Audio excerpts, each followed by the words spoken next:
I think that the most important thing that you're saying is that again and again, when you see anti-Semitic publicity, if you look down beneath, you will find a Jew there. Unfortunately, yes, this is what happens today. Exactly. And then you say that this is the last call to us, the Jews. The time has come to wake up. So I'd really maybe like to start with the question of, when you're talking about the awakening of the Jews, what exactly do you mean? What are they supposed to awaken to? I see what's going on with the Jews in the United States today, which is frightening. Tremendous hatred. First of all, we have to know that it exists. After you know that it exists, you can talk to people. These bodies that are doing it, that are organizing this self-hate, it's very hard to work against them. You can't do anything against them because they hate themselves 100%. But they're the masses, they're the Jews, they're the common people that they simply go along because they're told that this is what Judaism is, that this is what they're supposed to do. So there are no forces that stand against saying the opposite. Why should a Jew not be proud about what he is? Why? An American or a German or a Frenchman or an Argentinian, why is it allowed for a Muslim or a Christian? Why is it allowed for an atheist to be proud about what he believes or doesn't believe in, and Jews can't? Jews always have to, walk around, bend it over, and be the way they are. It's not normal. Jews get together in synagogues, in different circles, and the only thing that they talk about is against themselves. They talk adversely against themselves.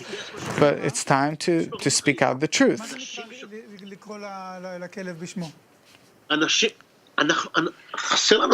We're lacking something. We have a psychological problem, Jews, these days. We get together and we talk against ourselves, we pay money to organizations to go against us. If someone says that Judaism is racism, that we're racist, that something's wrong with us, and that the state of Israel is the only state in the world that the soldiers there are SS soldiers and it's an apartheid state, then we get together and we clap when someone says that. We're not okay. Is there any other people in the world that does that? Is there any other group of people in the world who do that? That when you tell them that you're not okay, they're simply happy about it. Why do you think that Jews behave that way? I think that this is a result of 2,000 years of prosecution, of exile, that a large part of us have the Stockholm syndrome, that you start believing your greatest enemies. They tell you that you're wrong, and you start believing it. At this point, I'd like to turn the question to Dr. Laitman, because, Dr. Laitman, you're saying for a long time now that the Jewish people is a special nation, and you're also talking about the awakening of the Jewish people. So I'd like to turn that question to you. What does the awakening of the Jewish people mean, and can you explain why are we a special people? We're not a normal people or a normal nation because we have the method for the correction of humanity as a whole in our hands. How can we truly achieve love another as thyself? Not to simply build a more or less stable society, and not only for our nation, but for the whole of humanity.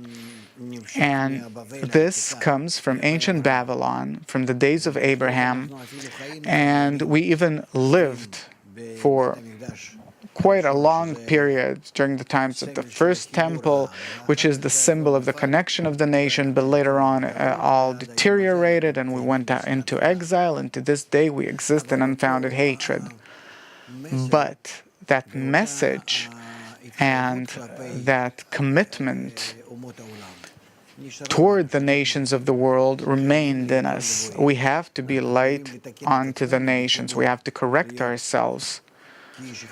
We have to connect and become as one man and one heart, and to achieve brotherly love among us, and to show everyone that it's possible to do. And then the world that's suffering so much and today is in a terrible state, for them to understand that we're really special, obviously, and that the hatred towards Israel exists because we're not bringing the method for the correction to humanity, and that this is something that we can do. We can't get rid of this task, and this is what we have to do. We only have to correct our connection, first of all, here in Israel, and afterward, and then among all the Jews in the world, and then among the nations of the world, and to bring things to a state where the entire world shall be connected. So you have those Jews that Judaism doesn't interest them. There are those Jews that Judaism does interest them, but only one way. Part of them call it the Tikkun Olam, the correction of the world. And their Tikkun Olam, they correct the world by speaking poorly about the people of Israel, that they speak against themselves. For them, that's the Tikkun Olam, the correction of the world. That's the craziness that is going on among the American Jews. It's something that you have never seen among any people, race, no matter how you call it. You don't see these things. It's crazy. Dr. Laitman, for many years you have been speaking to the Jewish people, and the subject of self-hate isn't something new. Like you've written many times, since back in Egypt, through the temples, both of the temples that were destroyed due to the hatred, and during the times of Hellenism and so on, and also before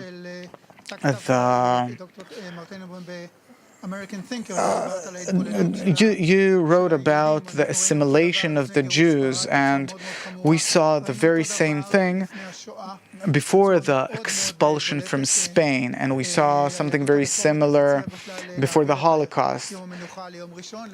They wanted to, the Jews there wanted to cancel the Brit and the Shabbat and so on. You have a very unique message about the essence of Judaism. Can you explain a bit? For 40-something years, I'm engaged in the wisdom of Kabbalah. Since the age of 30, even a bit earlier. And what I've discovered for myself, that the wisdom of Kabbalah, it is a method of how to connect the nation. It's not mysticism or anything of the kind. It's a method of how to connect the nation. And it allows us to truly become as one man and one heart, to go back to being a nation, a people in unity, as brothers in brotherly love. And this is what we have to tell the people of Israel, because we don't have the strength to turn to the people in any other way. But here, there has to be a change of human nature, the change in the nature of the Jews, that they will understand that they can't get rid of their Judaism, and that there's something that they have to give the world. And this is actually what I'm engaged in. I don't see any other option, any other way of turning to the people of Israel here in Israel or abroad and changing them. Because how will we change them? How will we bring them to love themselves? How will we bring them to love each other? I'm not talking about religion. It has nothing to do with religion. I'm talking about people. That in order to connect ourselves, we have to destroy our ego, and we are the most egoistic people in the world. So how can we do it? The wisdom of Kabbalah allows us to do it. We see it according to our students, we see it according to the people that are studying with us, that it's possible. You're actually also talking about Tikkun Olam, the correction of the world. Of course, the Jews have to do it, and this is why the nations of the world hate us, because on the inside, they don't even know what's going on, but they expect us to give them some kind of change. And especially now that the entire world is undergoing such a vast crisis, it's something very dangerous. They're only getting angrier. The nations of the world hate the Jews mostly because we hate ourselves, and we're the cause. In many of the cases, there is anti-Semitism in Europe, and anti-Semitism is starting to come here to the United States, but eventually, when you're looking almost anywhere where you find anti-Semitism, you will find somewhere there a Jew who's responsible for all of these things. Of course, where does this come from? That there is this oppositeness. And how do you see, what kind of possibility do you see for there to be a state of true connection in the world between people? That's only on condition that they will keep what is said in the wisdom of Kabbalah, because it is the basis, not the modern Judaism as we know it after the destruction of the temple, how it developed. But we're talking about the foundation of the method of Abraham that connected people from Babylon, and he gave them the basis for the nation, the basis of love another as thyself, to be in mutual guarantee as one man and one heart, and all that by correctly using the foundations of true Judaism, not what we know as Judaism for the past 2,000 years. We have to understand what our roots are, and to understand then that whatever happens, the nation, the Jews here, I'm not talking about them at all. They're also all shattered after the shattering, all hate each other. I'm not talking about them. Everyone, one way or another, all around the world, are expecting connection. And there is no other method of how to connect, and no one else talks about it, besides the source of the Torah, which is the Torah of truth, which is the wisdom of Kabbalah. Therefore, I have no doubt that by this, and also we're trying to carry it out in our groups, and we see that it is possible. You're saying the same things as Mr. Tenenbom says regarding how Jews behave and their attitude towards Judaism, and that their Judaism is. I'm not expecting any more of them. But also, you claim that the nations of the world, even if they don't say it out loud, they themselves don't know. So I'm asking you, they don't know why they hate the Jews, but they feel that they hate Jews because of something. This hatred is something that dates back to ancient Babylon, meaning it's rooted in human nature. It's the spiritual force that exists in everyone. Look, if we examine the hate that the world has and towards Israel, we can see that there is wall-to-wall hate. It's enough to see how the UN hates Israel. Why is Israel so isolated? Why is there such an attitude towards Israel and Jews on part of all the countries in the world? The hate, it differs from place to place. I see its root coming from Christianity. And along with it, also the Jews themselves, they're the ones that incite the hate against themselves. In the United States, until 10 or 20 years ago, most of the public loved the Jews, even the Christians, because Christianity here is a bit different than Christianity in Europe. The Christian community here, especially the evangelists, they were pro-Israel. Today it's changing. Today you see that even in the red countries, meaning in the non-conservative countries like Dakota and so on, you see that the generation of the parents still love Israel, but the sons hate them. And who's inciting against Israel? Who's talking against Israel on the news all the time? The Jews. United States was different than all other nations, and it was interesting. But it changed, and it's changing now, before our own eyes. So I'm asking you, Dr. Laitman, why all of the nations, unexceptionally, and also the United States, as Mr. Tenenbom said, hate the Jews? The more we are drawn, the more humanity develops as a result of our growing ego, and therefore is raising us to higher and higher levels, and prosperity, and education, and all these things, and the acquisition of knowledge, the greater the ego inside the people, the greater the hate will be towards Israel, because we are not enjoying the extent of our growing ego, but we suffer more and more from this world that's not giving us the right answer, and subconsciously all of the nations of the world start feeling that the source of their lack of their success are the Jews. But what does it have to do, the growing of the ego, with Israel? Because the Jews have the method of how to correct the world. As pleasant or unpleasant to hear it is, that's called tikkun olam, the correction of the world. Jews have to bring light to the world by having to show everyone how to be connected in a good and nice way.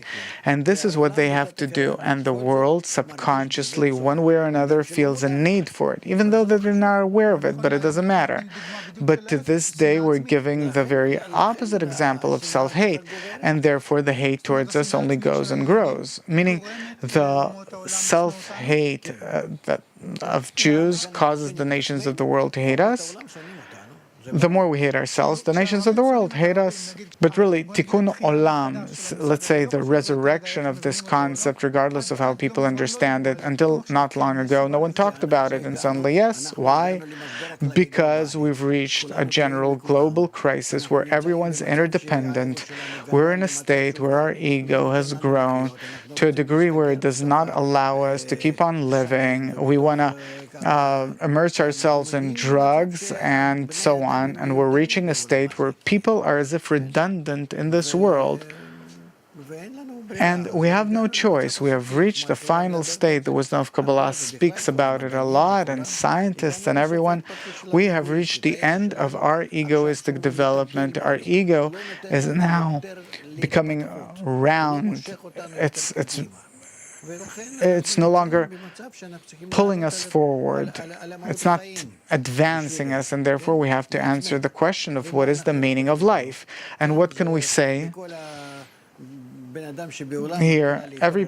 This question of what is the meaning of life starts awakening in every person in the world, and then for some reason, on the inside, through his inner root, he as if feels that it has to do with that this is something that Israel are obligated to. Mr. Tenenbom, you dedicated your entire life to disclose this animality, this psychological disorder among the Jews. From this point on, how would you like, what would you like, or what would be a good outcome of all of the work that you've invested in for so many years? Like I started saying, that I speak before many non-Jewish people, and when we talk about anti-Semitism, I tell them things that no one tells them. It's not something, ingenious. If we're talking about human rights, you're forgetting that Jews are also human beings. I'm giving them examples of what they're doing against Jews to the simple people, and people accept it. I was in Leipzig. I talked to 350 peoples of 20 years old about anti-Semitism, about what the German government is giving to different organizations within Israel to go against Jews. They never heard a Jew speak to them in such simple words, direct words, simple words. And I can't forget that a person came up, a young person, he took the mic and said, I did not know, he said, that this is what's going on, that this is what we're doing. And now that I've heard this, tomorrow I'm getting on a plane, I'm flying to Israel, and I'm going to join the IDF. It's not what I wanted him to do, but it's just an example of what words can say. I'm one person, I can't do much more than I can do, but if there will be many more people that will do it, for the state of Israel to educate a generation of people to give some better explanation to the world.